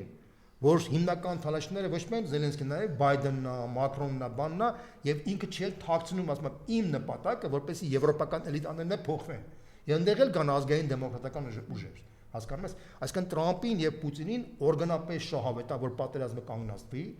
երրորդ համաշխարհային պատերազմ չլինի, աշխարհը խաղաղության մեջ հայտնվի եւ նաեւ արևմտյան վերնախավերը փոխվեն։ Դա շահավետ է նաեւ մեզ Հայաստանին եւ նաեւ մեզ է դա շահավետ, որտեւ Արևմուտքի եւ Ռուսաստանի ներդաշնակությունը, խաղաղությունը օբյեկտիվորեն Հայաստանի պատմության մեջ միշտ երբ որ Արևմուտքի եւ Ռուսաստանի մեջ հակամարտություն եղել, Հայաստանը տուժվել է դրանից։ Դա սկսենք տեսեք մենք մի քանի անգամ դրա մասին խոսել ենք որ մեր մի հատ բան էլ ավելացնեմ տեսեք մեր ժողովրդում եւ վերջին տարիներին շատ էին խոսում որ Ֆրանսիան Մակրոնը մեր բարեկամն է մեր դաշնակիցն է չէ շատ էր խոսում դրա մասին հաջողա հիմա տեսեք այս վերջի բարից բուն իմաստով անցած կիրակի բանակցությունները Մայամիում բանի ուկրաինական եւ ամերիկյան պատվիրակության միջեւ երբ որ իդեպ ասեմ այս կոռուպցիոն սկանդալը Բայդենը հրահարեց, բանը Տրամպը հրահարեց, որպեսզի կարողանա կոռուպցիոն սկանդալով հնազանդեցնի Զելենսկիին։ Եվ այնտեղ արդեն այդ Երմակին որ հեռացրեցին, Ումերովը պարզվեց, Ումերովը ունի 8 անշարժ գույք Միացյալ Նահանգներում, լավ ֆունդամենտալ թալանչիա եւ ՖԲՌ-ի տակ է, եւ ինքը արդեն բազմաթիվ ինֆորմացիա է տվել Զելենսկիի վրա։ Եվ հիմա Տրամպը Ումերովի միջոցով Զելենսկին նախազգուշացնում է, որ եթե դու չստորագրես խաղաղ պայմանագիրը, ապա մենք կբացենք, որ դու թալանչի ես։ Հիմա Զելենսկիին փրկելու համար ինչ անում Մակրոնը չէ, Մեծ Բրիտանիան, գլոբալիստները։ Իրանք էլ ասում են, եթե դուք Զելենսկին հեռացեցիք, մենք կբերենք Զալուժնիին, պատերազմը կշարունակվի։ Իրանք այսպես ասած շանտաժ են անում Տրամպին, որ Զելենսկին չհեռացնեն։ Հասկանում եք։ Այսինքն գլոբալիստները Տրամպի դեմ աշխատում են հետևել մոդելով Զալուժնին կբերենք եւ երկրորդը այսօր արդեն պաշտոնապես Մակրոնը հայտարարեց որ Տրամպի առաջարկը ոչ մի կապ չունի խաղաղության հետ ինքը Իրան տեսնում է ավելի շատ ուկրաինացի քան ինքը ուկրաինացիները հասկանում եք չէ եւ դա այն Մակրոնը որը ողջունեց Արցախի հանձնումը Ադրբեջանին Այն Մակրոնը, որը խրախուսեց, որ խավորությամբ հանձնեցին ու խավորությամբ 2022 թվականի հոկտեմբերի 6-ին Պրահայում Արցախը համաձայնվեց, որ դառնա Ադրբեջանի մաս, եւ կարելի ասել, որ Մակրոնը այն ժամանակ 22 թվականին ավելի ադրբեջանցի էր, քան Ալիևը։ Իսկ այսօր նույն Մակրոնը ավելի ուկրաինացի է, քան ուկրաինացիները։ Սա եւս մեկ անգամ ապացուցում է եւ ցույց է տալիս, որ այն պատրանքները, միֆերը, որ Ֆրանսիան մեզ կպաշտպանի, Ֆրանսիան մեր դաշնակիցն է, դրանք ասենց ասեմ խափեություն է, որտեղ Ֆրանսիան մեր ամբողջ պատմության մեջ բացի խափելուց ոչ մի օգնություն չի տվել։ Ոչ մի օգնություն։ Ֆրանսիական զորքը 100 տարի առաջ ոչ մի ֆրանսիական զինվոր չի եղել Հայաստանի տարածքում։ Ավելին կարամ ասեմ, Մեծ Բրիտանիայի տարածքում Մեծ Բրիտանիայի զորքեր եղել են Հայաստանում։ Առաջի համաշխարհային պատերազմից հետո Հայաստանում ինչ որ իմաստով բրիտանական զորքերը օգնեցին, որպեսզի Հայաստանը մեծանա, բայց մի հատ ֆրանսիական զինվոր չի եղել Հայաստանում։ Ավելին Կիլիկյան հանձնվեց Ֆրանսիայի ջանքերով, ավելին կարամ ասեմ, Ֆրանսիան Սիրիայի Խաթայ մարզը, որտեղ մեծամասնությունը քրդերն ու հայերն էին, 38-39 թվականին Բարիս բունի իմաստով վաճառեց Թուրքիային իրանց անձնական շահերի պատճառով։ Պարզապես Ֆրանսիան իսկապես մեծ պատմական, մշակութային, եվրոպական մեծ կենտրոնն է իրանից ներկայացնում, իսկ Ֆրանսիայի ղեկավարները թեթևաբարո գործիչներ են, որոնք շահարկելով իրանց մշակութային արժեքը վաճառելով էտի աշխարհին, խափում են փոքր ժողովուրդներին, իբր թե Ֆրանսիան մեծ դերակատարում, խափելով իրանք բոլոր ժողովուրդներին խափել են։ Այսօրվա Աֆրիկայի երկրները հերթով, որ այն երկրները, ոնք ֆրանկաֆոն երկրները, որ Ֆրանսիայի ազդեցության տակ էին, բոլոր դուրս են գալի Ֆրանսիայի ազդեցության, որտեղ Ֆրանսիան իրան պահում է թեթևաբարո, չեմ ուզում արդեն ձևակերպեմ, այն մարդու մեջ պես ինչպես որ դրանք են պահում եւ ինքը բոլոր տեղերում խափում է, մեծ խոստում է տալու, գցում է, ոնց որ գցեց Հայաստանին։ Ես դա եմ ուզում, որ մեր ժողովուրդը հասկանա այդ, որ իրականում մենք պետք է իրական դաշնակիցներ տեսնենք, իրական դաշնակիցներով գնանք, եւ այդ իրական դաշնակիցներ հետապնդելով մենք պետք է խապկանքների մեջ չհայտնվենք եւ խապանքներով չապրենք։ Սա ամենակարևորն է, որ մենք բոլորս հասկանանք։ Շատ ճիշտ բան ասեցիք, իրական դաշնակիցներ պիտի գտնենք, ցավոք սրտի իրենք այսօրվա իշխանությունը ուժեղ է, քարոզչությունը շատ վաղուց էր հակառուսական, այդ քարոզչությունը գիտեք հիմա էլ ինչ թափ է առել, կա չէ դա։ Բայց եթե անկեղծ լինենք, ասենք որ մեր ընդդիմությունն էլ բավականին կաշկանդված է այդ առումով, որ պիտի շատ ավելի ճակատային, շատ ավելի բաց, շատ ավելի ես մատների վրա կարող եմ հաշտվել, թե քանի ընդդիմադիր գործիչ կա, որ այդպես ձեր նման ազատ, տենց հստակ մեկնաբանում է թե արևմուտքը այսօրվա իշխանությունները մեր ընդդիմադիր դաշտը լողոզված, ահա, հիմա այս բանը ողնաշար չունեցող, հիմա մի կարևոր բան եմ ուզում ասել, կարևոր բան եմ ուզում ասել, ես չգիտեմ քանի անգամ եմ կրկնել, երբ որ ազգային ժողովի մոտ այդ ռումբեր բան պայթեցրեցին, գիտեք, անդամալուց դերքեր ինչ տեղի ունեցավ սրբազան պայքարից հետո, հիշում եք ընդամենը 2 օր հետո Միացյալ Նահանգների դեսպանատունը հայտարարեց, որ ամեն ինչ նորմալ է եղել, չգիտեմ ինչ, ես այն օրն իմ խոսքի մեջ ասեցի, որ եթե սա նախկին իշխանությունների ժամանակ նախկին իշխանություններին ուղղակի հենց այդ ուժերը, այդ երկրները 30 տարի եւ հոկտեմբերի 27-ից հետո եւ մարտի 1-ից հետո մեր երկիրը պահել են պատանդի տակ, ուղղակի տերորի են ենթարկում նախկին իշխանություններին,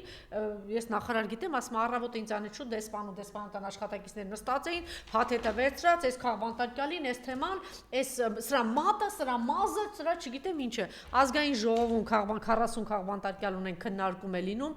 ոչ մի դեսպանի տեղակալ կցորդ ոչ մեկ չի բարեաճում, Ամերիկայի Միացյալ Նահանգների դեսպանատան, չէ քաղաքական գծը խորհրդականի չգիտեմ ինչը որ գալիս է կես ուրիշ բան եմ ուզում ասել, գալիս եւ գնում է, սա է, ինչ եմ ուզում ասել, որ հիմա ես անընդհատ պնդում ենք, որ պետք է ակցիաներ անցկացվի հենց դրանից հետո, որ չարեց սրբազան, որ պետք էր գնալ ասել, որ դուք անամոթներ եք, պայթեցրել են մարդկանց եւ անամոթաբար դեսպանը հայտարարում է, որ ոչինչ չի եղել, ամեն ինչ օրենքի սահմանները դա չարեցին։ Հետո այսքան քաղբանտարկյալներ ասում են պիտի գնաք դա արվի, ասում են դե չեն անում դա։ Հիմա սա ես կրկնում եմ, համաշխարհային պատմության մեջ այն ինչ որ այսօր տեղի ունենում Հայաստանում հայ առաքելական եկեղեցու դեմ, եկեղեցական պատմության մեջ գրվելու է, որ իշխանությունը ինչ է անում սեփական երկրում եկեղեցու դեմ։ Սա, չգիտեմ, սա ուղղակի պիտի համաշխարհային աղմուկ բարձրացի, հիմա պիտի ասեք ինչ պիտի անենք, 1000 մի կառույցների պիտի գրվի, բացի դրանից գնում ես ասում ես քրիստոնյա Ֆրանսիա, քրիստոնյա Իտալիա, քրիստոնյա իլյուզիա ունեցի, դրանք ես ես մատ բան ասեմ։ թողնելու է, այնպես չի որ դա իր ազդեցությունը թողնելու է, չկա այդպիսի բան, որ չի թողնելու, նույն ստիպված են լինելու, դակլատ տան, զեկույց տան, որ մեզ մոտ արդեն 5 օր շարունակ այսպիսի ակցիաներ է կատարում եւ եկեք չասենք դուք հիմա այսպես ասում եք, որ արևմուտքը այսպես իշխանությունները բոլորը վաճառված են գլոբալիստներ, ոչ թե վաճառված են գլոբալիստների ձեռքն են գտնվում, բայց եթե մենք ճիշտ պայքարենք, մենք հաստատ դաշնակից կգտնենք այդ երկրում։ Տեսեք, ես այդ հարցից, այո, տեսեք։ Տրամպի հետ դաշնակից կգտնենք, նույն ազգային ուժերի հետ դաշնակից կգտնենք։ Տեսեք, ես ինչ եմ, ես այսօրվա Եվրամիության հետ որևէ հույս չունեմ կապել։ Դա համար ես իհարկե կան, եւ Ֆրանսիայում կան ուժեր, եւ Գերմանիայում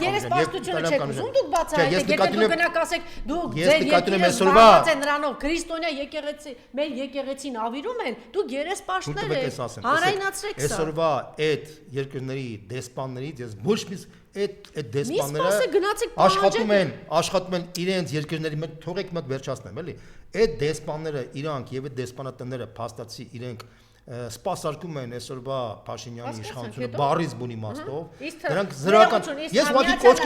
ես հիմա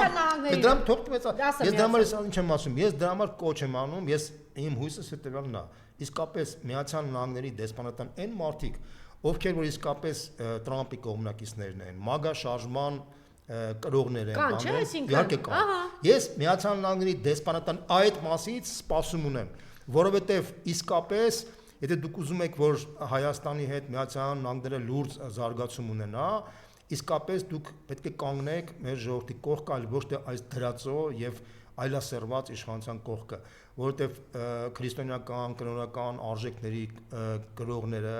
հարգողները չեն կարող աջակցել այսպիսի այլասերված իշխանությանը ոնց որ հիմա կա դա մենք պիտի բացահայտենք դա մենք պիտի մերկացնենք դա մենք պիտի հանրայնացնենք դա մենք պիտի գնանք դեսպանատների առջև աղմուկ բարձրացնենք պիտի կոչեր անենք եթե նստած sense խոսենք այդ Իտալիայում է ասեմ ես դրա համար եմ ասում որ տեսեք Եվրոպայով սրտի Եվրոմիությունից ես լուրջ սպասում չունեմ ես հույս ունեմ որ 26-27 թվականներին Եվրոմիությունում արդեն կլինել փոփոխություններ։ Իսկ դուք գործ չեք անում, որ այսօր արդեն դաշնակից գտնեք, այդտեղ այդ մարդիկ վաղը գալու են իշխանության, որ այդ նույն ուժերը ասեն դուք սրիկա եւ խարդախ, այսօր դուք ձայն չեք, դուք ինչի իրանց չեք ներկայացնում դա, նույն այդ ազգային ուժերին Իտալիայի, Ֆրանսիայի, մյուսներին Միացյալ Նահանգների, որ այսօր հարված է գնում հայկական եկեղեցու եւ ձայն բարձրացրել։ Տեսեք, ես համաձայն եմ, որ իսկապես մենք մի հատ թերություն ունենք, մենք պետքա ակտիվ աշխատենք եվրոպական այն ուժերի հետ, ովքեր որ իսկապես ազգային դեմոկրատական ուղղություն ունեն, իդեպ ասեմ որ Մայր Հայաստանը ինքը ազգային դեմոկրատական բնույթ ունի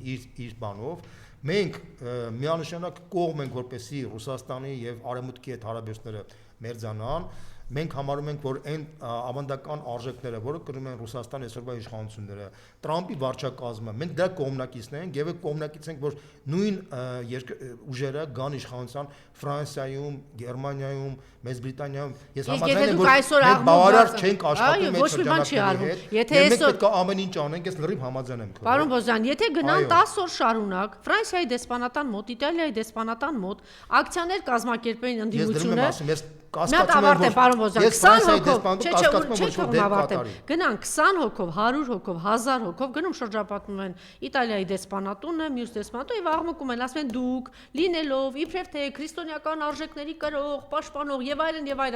այսօր բարիս բուն իմաստով հայ առաքելական եկեղեցին հարվածի տակ է։ Չէ, եթե այս աղմուկը բարձրամ, իրենք ուզած աղմուկ է բարձրացնում։ Եվ նույն Իտալիայում Ֆրանսիայի իշխանությունները Ֆրանսիայում ազգային ուժերը գնալու են պարլամենտում ասեն Այս դե բաց այն հանեք։ Տեսեք, Ֆրանսիայի այսօրվա իշխանությունները ամեն ինչ արեցին, որ Մայա Սանդուն մնա իշխանության։ Հասկացա։ Ֆրանսիայի իշխանությունները ամեն ինչ արեցին, որ Ռումինիայի նախագահական դրույթները չեղել հայտարարեցին։ Պարոն Բոզյան, բայց այդ նույն Ֆրանսիայում Սարկոզին, որովհետև հանրապետականի ազգային արժեքների կրող է տարան նստած։ Բայց ցավոք սրտի այսօրվա Ֆրանսիայի դեսպանատունը կապ չունի այդ ազգային ուժերի։ Ես ասում եմ, երբ որ դեսպանատան դու գնում ես աղմուկ ես բարձրացնում, դա ստանում է, մի հատ ավարտեմ, էլի, արձագանք է ստանում։ Կամ Միացյալ Նահանգների դեսպանատան մոտ, երբ որ դուք ուզած արձագանք է ստանում, 5-10 ամերիկյան, եվրոպական, ռուսական լրատվամիջոցներ աղմուկ են բարձրացնում եւ նաեւ հայկական լրատվամիջոցներ։ Այսպես թե այնպես դա հանրային է դառնում եւ արձագանք ստանա ազգային ուժերի կողմից Ֆրանսիայի, Իտալիայի եւ նրանք կարող են պարտադրել նաեւ այդ իշխանություններին, որ ձայն անեք, այսինքն պիտի կաշկանդված լինեն, ոչ թե ազատ մտնեն, պայթեցնեն մեր հայ առաքելական եկեղեցին։ Մենք հարց տամ քեզ էլի, բազմաթիվ տենց ակցիաներ եղել Չի եղել։ են, բաներ դե, բազմաթիվ Չի եղել եղել։ են։ Քանի ինչ արձագանք Չի է եղել, ստացել։ չի Այդ եղել։ արձագանքը մի րոպե լսի Չի ասեմ, նայ։ եղել։ Ես համաձայն եմ, որ Ոչ մի բան էլ չի եղել։ ես համաձայն եմ, որ Հայաստանի քաղաքական ուժերը Եվրոմիության եվրոպական հարթակներում պետք է ակտիվ համագործակցեն ազգային դեմոկրատական ուժերի հետ, այո։ Ցավոք սրտի այդ համագործակցությունը բավարար չի, այդ իմաստով ես ընդունում եմ դա, բայց այսօրվա դեսպանատները Ոչ թե բավարար չի, ոչինչ չի արվում։ Այո։ Ոչ թե բավարար, ոչինչ չի արվում։ Ես համաձայն եմ, պարզապես ուզում ասեմ, որ այդ դեսպանատների ակցիաները ես մեծ արժեք չեմ տեսնում, որովհետև այդ դեսպանատները սպասարկում են այսօրվա Ֆրանսիայի կամ Գերմանիայի իշխանությունների մանրը եւ իրանք այդ դեսպանատները քո արձագանքները չեն փոխանցում այնտեղ։ Ուզեն, եթե աղմուկը բարձր լինի, ռուսական 10 մամուլ կգրի, հայկական կգրի, կթարգմանվի, կփոխանցվի, այդպես չի, որ անեն եւ մի չի լինի, իհարկե կլինի, ոչինչ չանես, իհարկե արձագանք չլինի։ Դուք էլ մի հատ արեք, կտեսեք, մի հոգի պաստարը վերցնի գնա 10 օր կանգնի, տեսեք արձագանք կլինի, թե չի լինի։ Մեկն էլ չի անում, 10-ն էլ չի անում, խոսքը դրա մասին է։ Ես կարծում եմ, որ մենք ավելի լուրջ, էֆեկտիվ Շատ հետևանքն է, որ մենք պետք է կարողանանք ավելի էֆեկտիվ փորձենք մեր անգամ ինդիմությունը, այս ինչի մասին ես խոսում եմ, ինդիմությունը չի գիտակցում։ Ես ձեր ասածների մի զգալի մասը ընդունում եմ, զգալի մասը, բովանդակությունը ընդունում եմ, ձևը թե ինչպես պետք է անել, Որն է ձևը, ասեք ուրիշ ձև գիտեք, որն է ձևը, ինչ ուրիշ ձև ունեք անելու։ Տրամպի վարչակազմի հետ աշխատելու կենսականացությունը կա։ Եվ այն, որ միջև հիմա այդ աշխատանքը չի լինում, դա վատ է, շատ վատ է, որ մենք դա չենք անում։ Սա ես ընդունում եմ դա։ Եվրոպական երկրների ազգային դեմոկրատական ուժերի հետ աշխատանքի բացականությունը նույնպես վատ է։ Դուք ինքներդ եք հազար անգամ ասել, որ մենք Սփյուռք ինչի՞ չի աշխատում։ Այս առողջ Սփյուռքը գնալ հիմա ինչ աղմուկ բարձրացի, եկեղեցին պայթեցնում են, այս ինչ եք անում։ Եկեղեցին կոնկրետ միակ համաշխարհային կառույցն է, որ ունի ցանցային կառույց, ճիշտ է, ունեք ուրիշ այդպեսին։ Հիմա դրած էս իրանք շատ լավ, դուք երեք ինձ թվերն են ուղարկել, սա պարոն Բագրատյանն էլ եկավ ուղարկել եմ։ Դուք գիտեք Ալիևների ընտանիքի իրավ ֆոնդով ինչքան է Վատիկանին ֆինանսավորել։ Դուք հետո ասում եք հիմար Ալիևը, հələ դուք տեսեք 15 տարի հետևողական աշխատել են, որ հայ առաքելական եկեղեցին պայթեցնել եւ կարողացել են իրենցով անեն Վատիկանը։ Այսօր էլ Հռոմի Պապը, չէ, դե կներեք, հիմա այսօր ինչ է, Հռոմի Պապի աղմուկը դուք լսում եք, 3 սրբազան կալանավորված է։ Լսել եք աղմուկ։ Հիմա մի ուրիշ տեղ լիներ, երևն ասեցի, աղանդավորի մի հատ ականջից քաշած լինեն, այդ աղանդավորի համար հիմա այսինքն ինչ էին արել։ Ես ընդունում եմ այդ փաստը, որ իսկապես Հայաստանի քաղաքական ուժերը պետք է ակտիվ աշխատեն Հայաստանից դուրս, նաև այդ շրջանակները լինի, դա Ռուսաստանում, դա Եվրոպայում, թե Միացյալ Նահանգներում պետք է շատ ակտիվ մենք կարողանանք աշխատենք մեր գաղափարակից գործընկերների հետ, որովհետև իսկապես համաշխարհային լիբերալների, գլոբալիստ լիբերալների ինտերնացիոնալ կա, բայց համաշխարհային ազգային դեմոկրատական ուժերի ինտերնացիոնալ չկա։ Դա վատ է։ Երեք ես դասի մի վերլուծա։ Հիմա Պուտինի եւ Տրամպի այս բանը համագործակցությունը մենք ողջունում ենք, բայց այդ համագործակցությունը կյանքի կոչվի այն ժամանակ, երբ որ այդ տիպի ուժերը կան նաև եվրոպական երկրներում։ Դա շատ կարևոր է եւ մենք էլ ինքներս մեր փոքր լուման պետք է դնենք դրա մեջ։ Ես համաձայն եմ։ Չի փոքր, ոչ մի բան չենք անում։ Նկատի ունեմ մենք որպես փոքր երկիր։ Ես ինչ եմ ուզում ասեմ, ես համաձայն եմ, որ մենք մեր լուման թե ինչպես կդնենք, առաջին քրիստոնյա երկրի եկեղեցին դրած ավիրում է եւ ձայն չկա, ոչ այստեղից, ոչ այնտեղից։ Քրիստոնեության պետության մեջ բացացի եկեղեցի դեմ այսպիսի արշավ անդանում եւ աշխարհում լռություն կա, դա խայտարակություն է։ Դա նաեւ մեր ընդդիմության խայտարակությունն է։ Մեր Սփյուռքի խայտարակությունն է, որ այսօր ոչ աղմուկ են բարձրացնում, ոչ խոսում են դրա մասին եւ ունեն շատ մեծ կաշկանդվածություն։ Այսօր նույն այդ Վատիկանի բանը մի նախադասությամբ ինչ որ խոսում է, ինչի մասին է գնացել է Թուրքիա, այս ինչ ծրագրեր է, այս ինչ պլաններ են գծել Հայաստանի հայ առաքելական պայթեցնելու, չէ։ Եվ երեք դրսի մի վերլուծաբան եթե խոսում, ասում են ոչ մի նորություն չկա, ասում են ինչպես իրենք ժամանակին պայթեցրել են այս կամ այն եկեղեցական, նույն պլաններով Հայաստանի դեմ են աշխատում։ Բայց մի հատ հետաքրքիր բան ասեմ, կարող եմ իմ միտք ասեմ, բայց կարող է պետք է հակասական թվա, մենակ չջղայնանաս, հա։ Ինչ եմ ուզում ասեմ, չկա չարիք առանց բարիքի։ Տեսեք, այս եկեղեցու դեմ պայքարը, որ հիմա Նիկոլ Փաշինյանը սկսեց, սա յուրօրինակ լյուստրացիա է արդեն, այն այլասերված մասը մեր եկեղեցու սկսում է մաքրվել։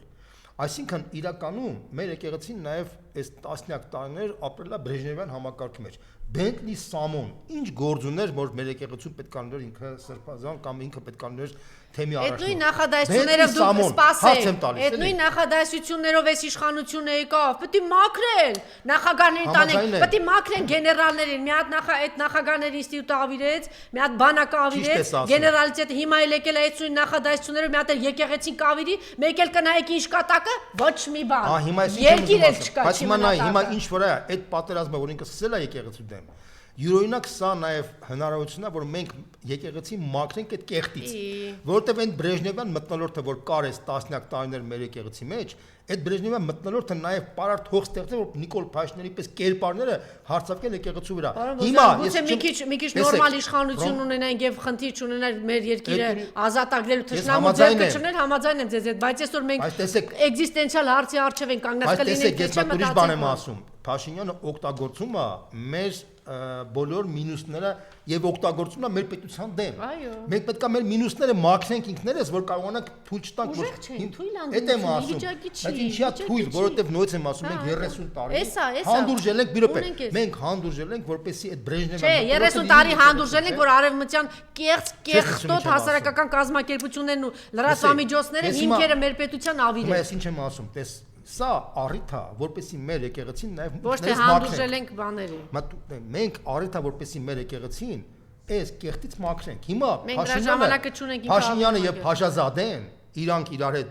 հետ միասնաբար հարձակվելով մեր եկեղեցու վրա յուրօրինակ հիմք են տվել, որպեսզի մենք օգտագործել ենք այդ ամենը,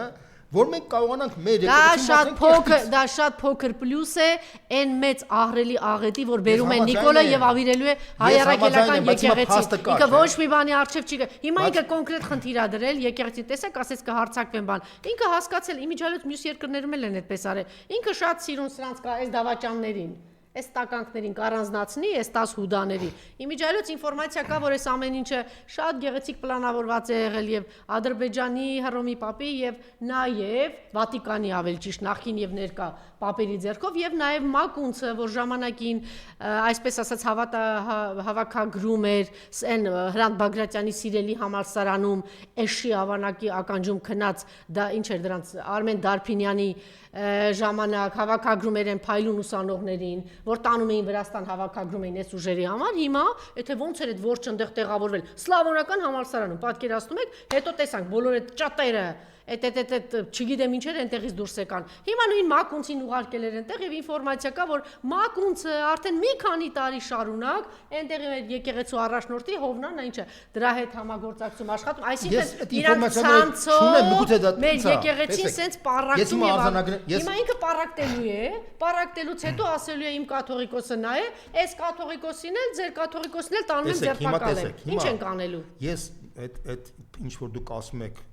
համապատասխանում է իրականություն, թե ոչ դա այլ խնդիր է, բայց փաստը պարակտում է, այս մարդը ասել է 10-ին։ Պարզավոր պարակտում է։ Հիմա տեսեք, հիմա ինքը պարակտում է, սա կակրաս այն տեղն է, որտեղ մենք իսկապես ունենք շանս, որ մեր վեհապարը իսկական վեհապար դառնա, մեր եկեղեցական դառնա, ոչ թե Բրեժնևյան մթնոլորտով ապրեն։ Ինչ հասցնելու մի քանի ամսվա ընթացքում այդ հարցը լուծելու է, ձերբակալելու է։ Ինչ անի, ասեք։ Հիմա տեսեք։ Չասեք, հարց եմ տալիս, ինչ անի։ Հիմա այս եկեղեցու ինքնամաքրման process-ը որ գնում է, որտեղ այս 10 դավաճանները փաստացի ցույց տվեցին մեր հասարակությանը, որ փաստացի Բենտլի Սամեով չես կարող առողջացնել հասարականը եկեղեցին։ Եվ բոլորի համար տեսանելի դարձավ, որ եթե եկեղեցու հանդեպ կար որոշակի վերապահում հասարակության մեջ, այն Բենտլի Սամոների պատճառով էր։ Այսինքն փաստացի կարելի ասել, որ եւ դա սիմվոլիկ էր, որ այդ Բենտլի Սամոները անցան Նիկոլ Փաշինյանի կողմ։ Այսինքն այս դավաճանները իրանց դավաճանությամբ յուրօրինակ մեզ լավություն արեցին, մեզ լյուստրացիա ենթարկեցին, ինքնալյուստրա ենթարկեցին, որպեսզի մենք էլ տեսնենք, թե ոնց է եկեղեցին առողջանում։ Եվ կարող եմ sense բան ասել, որ մենք պետք է այլևս թույլ չտանք, որ այս մարդկանց ներել, դա շատ կարևոր է այդ խնդիրը։ Միգուցե դա կարող է բերի պարակտման, բայց այդ երբեմն պարակտումով պետք է դու եկեղեցին կարողանաս մաքրես այս կեղտից։ Հասկացա, հիմա հարց եմ տալիս, ինչ ենք անելու։ 26 տարվա հունիսի ընտրություններից հետո Հայաստանը այլևս Փաշինյանական Հայաստան չի լինելու։ Այլևս մինչև 18 թվական Հայաստան։ Այլևս Հայաստանը շանս չունի Բրեժնևյան մթնոլորտում ապրելու։ Լինի դա քաղաքական դաշտում, լինի դա եկեղեցական դաշտում, դա Աստված դա ուտոպիա չլինի։ Դա ուտոպիա չի, դա իրականություն է։ Մտածենք, որ իբրև թե 26-ին ճանապարհում են, չգիտեմ։ Հիմա ուրիշ բան եմ ասում, շատ արագ է աշխատում ինքը։ Այս դավաճաններին տարել է իր կողքը, ճիշտ է։ Այո։ Ինքը ամեն ինչ անել է, մի քանիսին ես ամենայն դեպս այդպիսի ինֆորմացիա կա, որ եւ եվրոպական կառույցի Խաժակ Սրբազանը եւ Միացյալ Նահանգների Հովնանն իրենց խավորությամբ է ամեն ինչը ուղակի Նաև այսպիսի ինֆորմացիա, որ իրենց ինքն է բոլորի հետ բանակցել, պայմանավորվել են, որ պիտի հայտարարեն, բայց քանի որ աղմուկը շատ մեծ է եղել, արդեն այս սրբազանները պահանջել են, որ դե եթե այդպես է ստորագրությունը դիր տակը, տեսել են, որ շատ մեծ հարվածի տակ են, թե չէ իրենք պետք է ստվերում աշխատեին։ Ասում են իրականում այդպես է պլանավորված, եւ երկուսը ստվերում են, այս երկուսը հրապարակ են գալիս։ Լավ, ինքը պարակտում է հիմա այս 10-ի հետ միասին, որոշում է մի հատ առանձին։ Դուք գիտեք, չէ՞ որ արդեն տեղեր կա, որ արդեն բան է արել Արագածոտնի եւ եկեղեցում թույլ չեն տալիս մտնել։ Մարդը գնացել գրավել է։ Այսպես հիմա մի 10, չէ, հիմա այս մարդը մինչեւ մյուս տարվա հունիս ամիս ամեն ինչ փորձելու է։ Հիմա տեսեք ինչ են կանում։ Եթե ինքը պարակտեց, տարավ սրանց եւ հիմա արդեն ինքը գլխավոր խնդիրը լուծում է, չէ՞, Նիկոլ իր համար պարակտել։ Всё, պարակտեց, բաժանեց, այս պարակման ինքը հրճակում է ինչ որ մեկին կաթողիկոս։ Իրանց գլխավոր խնդիրը դա չի, որպեսզի մեր հասարակությունը հասկանա, որ ստեղ կռիվ, պաթորի կռիվ չի։ Իր գլխավոր խնդիրը հետևյալն է, ինքը մինչև ընտրությունները ուզում է Ալիևից ստանա խաղաղության պայմանագրի թուղթը, որ թղթով կարողանա գնա գյուղեր մարդկանց խափի, որ ես բերել եմ խաղաղություն։ Ալիևն էլ ասում է հարգելի Նիկոլ, եթե դու ուզում ես որ թուղթը ստանաս, պետք է եկեղեցին քանդես, սարքես բանը ձևական եկեղեցի, որպեսզի ռևանշիստական զգացմունքներով չապրի։ Սա է խնդիրը։ Այսինքն Նիկոլ Փաշինյանի համար ինքը ոչ հոգևոր արժեքներ ունի, ոչ կրոնական արժեքներ ունի, ինքը ըստ էության իր սախ կյանքում աշխարհի կյանքով ապրել, ինքը թարապես թքած ունի պատառակների վրա էլ, բա եկեղեցու վրա էլ։ Ինքը պարզապես Ալիևի բանը պատվերը պետք է կատարի, Ալիևը դա արեց Փաշազադեի ձեր բանով, շուրթերով, որտեվ աշխարհում ընդունված չի, որ աշխարհի գործիչները խառնվեն կրոնական գործիչների մեջ։ Դա համար Ալիևը դա անում է Փաշազադեի ձեռքով, այսինքն Փաշազադեն Ալիևի պատվերով իջացրեց պատվերը Նիկոլ Փաշինյանին։ Նիկոլ Փաշինյանն էլ փաստացի փորձում է այդ Ալիևի պատվերը կյանքի կոչի, իսկ քո ասած այս 10 դավաճանները, որոնք եւ միանում են նաեւ քո ասած ես չգիտեմ, միանում են թե չեմ, չունեմ այդ ինֆորմացիան, դրսից ինչ որ թեմերի կամ ինչ որ հոգեվորական, ով միանում է այս 10 դավաճաններին, նրանք միանում են Փաշազադեի եւ Ալիևի պահանջներին։ Այդ մարդիկ գալիք տարվա հունիսից հետո դաջվելու են որպես դավաճան եւ եթե իրանք հույս ունեն, որ կարող է վեհապարը իրանք ներում շնորհի կամ չափազանց խալվելու եք, որտեվ հունիսից հետո Հայաստանում ոչ վեհապարը, ոչ մի քաղաքական գործիչ կամ ոչ մի ղեկավար չի կարողանալու ինքնակամ այս մարդկանց ներողամիտ լինի, որտեվ ժողովուրդը ցխայտռակ կատաղած գազազած վիճակի մեջ է, մենք կորցրել ենք Արցախ, մենք 120,000 փախստական ունենք ստեղ, մենք խայտառակ սոցիալական ծանր վիճակի մեջ ունենք, գազազած ժողովրդի դեմ ոչ մեկ չի կանալու, այս մարդիկ արդեն հայտնվելով Փաշինյանի կողմը, պատասխանատվություն են կրում 4000 երեխայի զոհի համար, պատասխանատվություն են կրում Արցախի կորստի համար, պատասխանատվություն են կրում Հայաստանի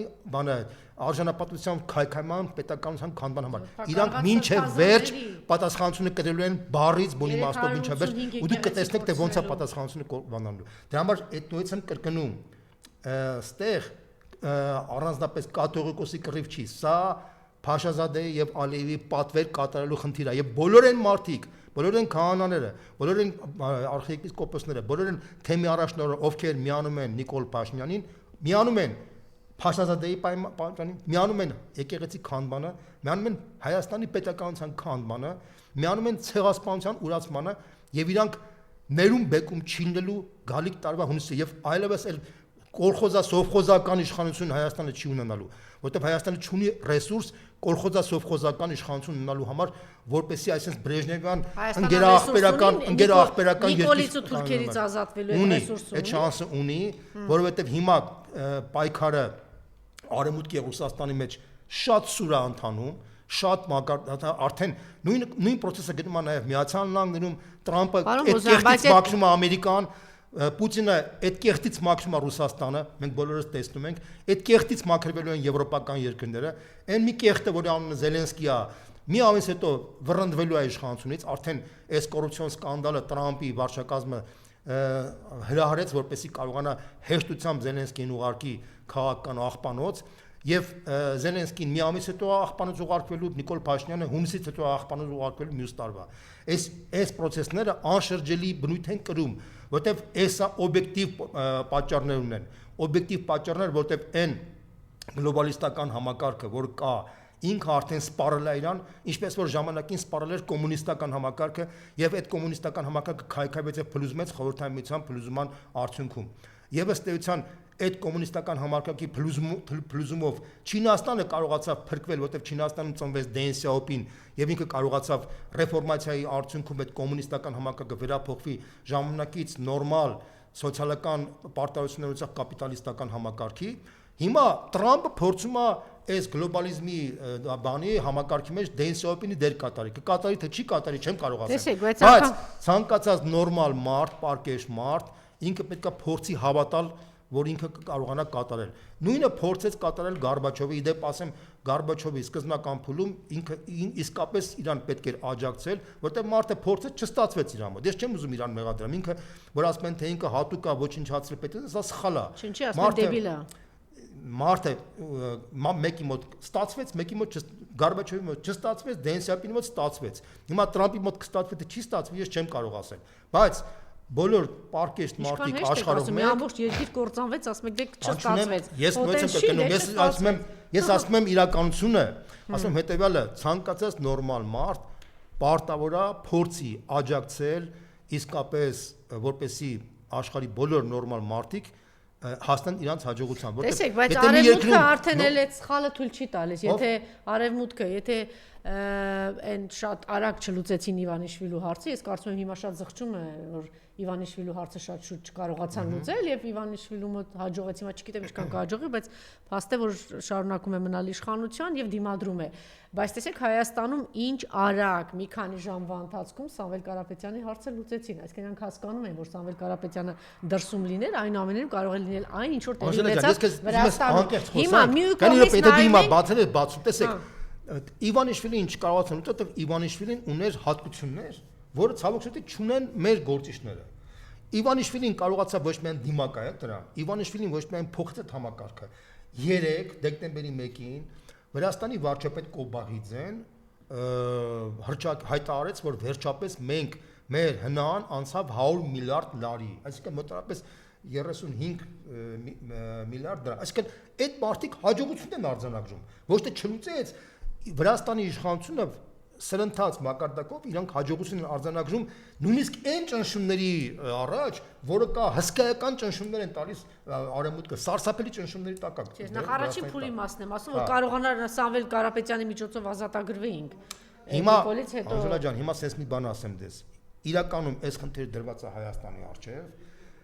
Օբյեկտիվ բոլոր պայմանները կան, որպեսզի մենք էլ կարողանանք այն ինչ որ արեց Իվանիշվիլին իր ժամանակ, հիմա դա մեզանից է կախված, օբյեկտիվ բոլոր պայմանները կան, որպեսզի մենք կարողանանք Հայաստանում անենք այն ինչ որ արեց Իվանիշվիլին 12 թվականին։ Օբյեկտիվ չգիտեմ ինչքանով, բայց Վրաստանում երբ որ իրենց եկեղեցու նկատմամբ արշավ էր, մենք տեսնում ենք այդ ժողովրդի արձագանքը, Հայաստանում 3 սրբազաններ փակված են, Հայաստանի անհատականությունները մեծ, մի քիչ խարիզմատիկ բան փակված են կամ հաջողություն արձանագրած ընտրված Գյումրու քաղաքապետը փակված է, Մասիսի ընտրված քաղաքապետը փակված է, մեր ամենամեծ բարերարը փակված է, Բաքվի բանտերում շարունակում են մնալ, սրբազանները փակված են, Թշնամին անգամ գիտակցել է, Ալիևների ընտանիքը գիտակցել է 10 քանի տարի առաջ սկսել են մեծ գումարներ տալ Վատիկանին եւ խնդիր է դրված, որ ավիրեն այս մեր մեծ հայրաքելական եկեղեցին եւ ցանցային բանը, բայց ցավոք սորտի մեր ոչ ընդդիմության ոչ ժողովրդի ոչ գիտակցումը չկա, որ այսօր մենք վերջին սյունի կործանման բանն է։ Մեր ժողովրդի մեջ գիտակցությունը կա։ Պարզապես մեր կառույցները, ուրեմն ընդդիմությունը չի գիտակցում։ Տեսեք, մեր քաղաքական կառույց եկեղեցին տարիներ ժամանակ ապրել են լճացման ժամանակահատվածում։ Բրեժնևյան լճացման տենց ձևակերպենք, որ ավելի լճացման ժամանակաշրջան 300 քանի եկեղեցի են կառուցում։ Չէ, ես տեսեք, Անժելա ջան, կներես, մատ ուրիշ բան եմ ասում, ասում եմ հետեւյալը, եթե մենք արձանագրում ենք, որ փաստացի այս մարդը կարացել է մինչև Մարսի, կա երկու պատճառ, կամ մեր ժողովուրդը մազոխիստ է, կամ մեր քաղաքական եւ կրոնական համակարգը պատրաստ չի դրան փոխ։ Համաձայն ես սրա հետ, երրորդ տարբերակ չի կարող լինի։ Ես չեմ կարծում, որ մեր ժողովուրդը մազոխիստ է։ Շնորհակալություն։